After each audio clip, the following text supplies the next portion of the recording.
کاروان ژورنالیستان این نوبت به شهر بوستون تشریف آورده با دستاوردهای صلح‌های آخری این شهر شناس گردید. پس از گلگذاری به پایه هیکل اساسگذار ادبیات معاصر تاجیک صدرالدین عینی، رئیس شهر بوستون از روند سازندگی آبادکاری‌ها، اجرای نقشه انشاءات جشنی به استقبال جشن 35 سالگی استقلالیت دولتی جمهوری تاجیکستان معلومات داد.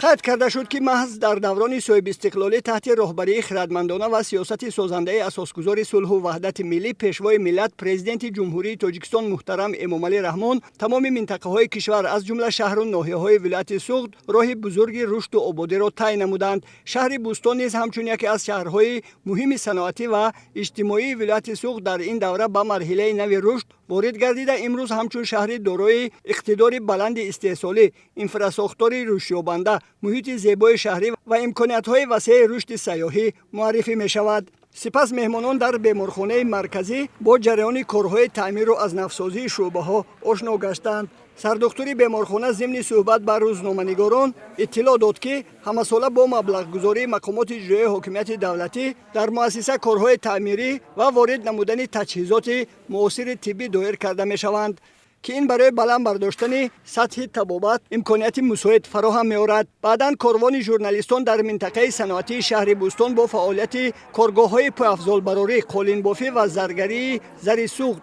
که در نزد کارخانه دولتی فرعی فلزات نادر تاجیکستان فعالیت می‌کند دیدن نمودند. مورد به ذکر است که یکی از سمت‌های افضلیت‌ناک سیاست دولتی در دوران استقلال صنعت کنونی با سرعت کشور میباشد. شهر بوستون همچون شهر صنعتی در تطبیق این هدف سهمی نظررس دارد. در شهر امروز 61 کارخانه استحصالی خرد و میانه فعالیت داشته در 3 ماه سال 2026 حجم محصولات صنعتی استحصال شده در شهر امروز 61 کارخانه استحصالی خرد و میانه فعالیت دارند.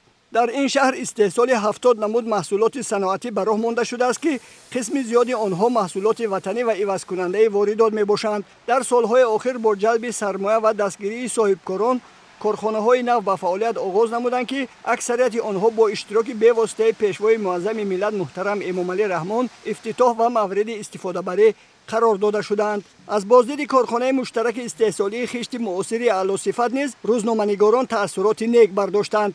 در دایره آمادگی به تجدید 35 سالگی استقلال دولتی جمهوری تاجیکستان با مقصد رشد انفراساختار سیاحی، بهتر نمودن محیط شهری و فراهم آوردن شرایط مساعد استراحت و فراغت برای ساکنان و مهمانان در شهر بوستون تجدید و از نفسازی یک قطار انشاءات‌های مهم عملی گردیده ایستاده است. یکی از چنین انشاءات مهم کل شهری بوستون می باشد. این موضع در مرکز شهر جایگیر بوده در برابر اهمیت اکولوژی و استتیکی داشتن همچنین مکان استراحت و فراغت ساکنان و مهمانان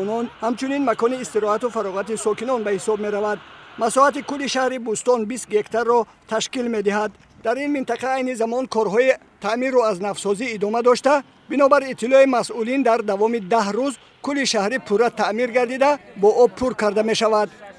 تا این جانب در موضع کل شهری زیاده از 3500 متر مربع کارهای سفالک پوشکنی به اجرا رسانیده شده.